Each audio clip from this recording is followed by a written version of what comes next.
प्रातःकाल सभी प्रधान पुरोहितों तथा पुर्नियों ने आपस में यीशु को मृत्युदंड देने की सहमति की। यीशु को बेड़ियों से बांधकर वे उन्हें राज्यपाल पिलातुस के यहाँ ले गए। इसी समय जब यीशु पर दंड की आज्ञा सुनाई गई, यहूदा जिसने यीशु के साथ धोखा किया था, दुख और पश्चाताप से भर उठा। उसने प्रधान पुरोहितों और पुर्नियों के पास जाकर चांदी के वे 30 सिक्के ये कहते हुए लौटा दिए, एक निर्दोष के साथ धोखा करके मैंने पाप किया है, हमें इससे क्या? वे बोले, ये तुम्हारी समस्या है। वे सिक्के मंदिर में फेंक यहूदा चला गया और जाकर फांसी लगा ली। उन सिक्कों को इकट्ठा करते हुए उन्होंने विचार किया, इस राशि को मंदिर के कोष में डालना उचित नहीं है, क्योंकि ये लहू का दाम है।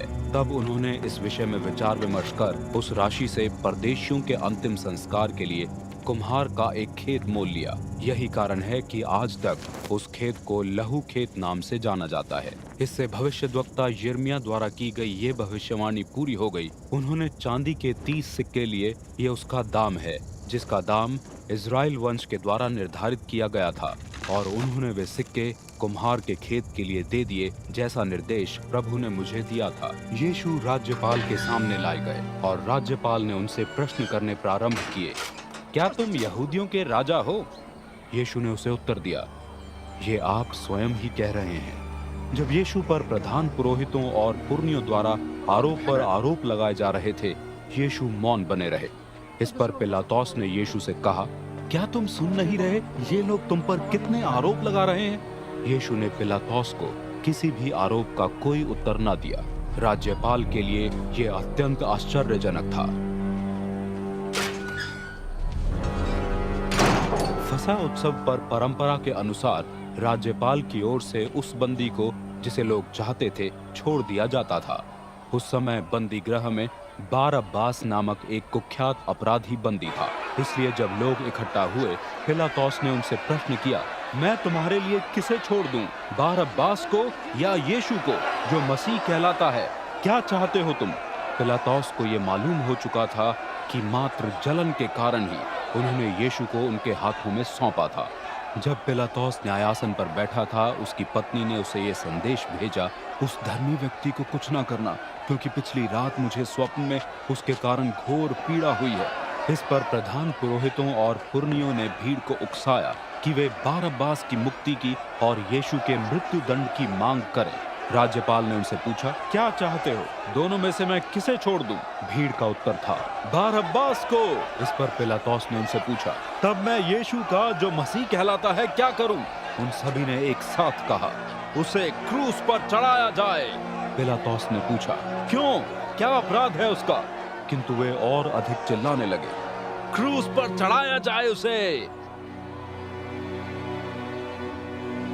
जब पिलातुस ने देखा कि वो कुछ भी नहीं कर पा रहा, परंतु हुल्लड़ की संभावना है, तो उसने भीड़ के सामने अपने हाथ धोते हुए ये घोषणा कर दी, मैं इस व्यक्ति के लहू का दोषी नहीं हूं, तुम ही इसके लिए उत्तरदायी हो।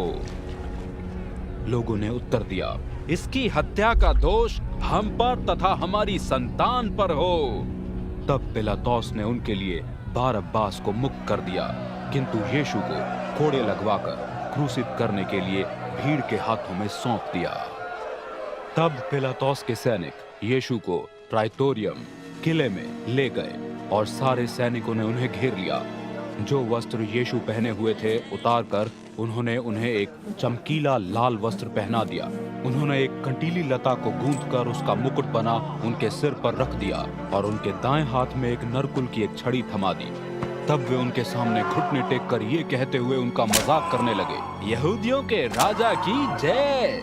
उन्होंने यीशु पर थूका भी और फिर उनके हाथ से उस नरकुल छड़ी को लेकर उसी से उनके सिर पर प्रहार करने लगे। इस प्रकार जब वे यीशु का उपहास कर चुके, उन्होंने वो लाल वस्त्र उतारकर उन्हीं के वस्त्र उन्हें पहना दिए और उन्हें उस स्थल पर ले जाने लगे जहां उन्हें क्रूस पर चढ़ाया जाना था।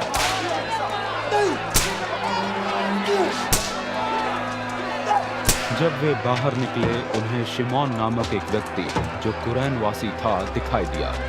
उन्होंने उसे यीशु का क्रूस उठाकर चलने के लिए मजबूर किया। जब वे सब गोलगोथा नामक स्थल पर पहुंचे, जिसका अर्थ है खोपड़ी का स्थान, उन्होंने यीशु को पीने के लिए दाखरस तथा कड़वे रस का मिश्रण दिया, किंतु उन्होंने मात्र चखकर उसे पीना अस्वीकार कर दिया।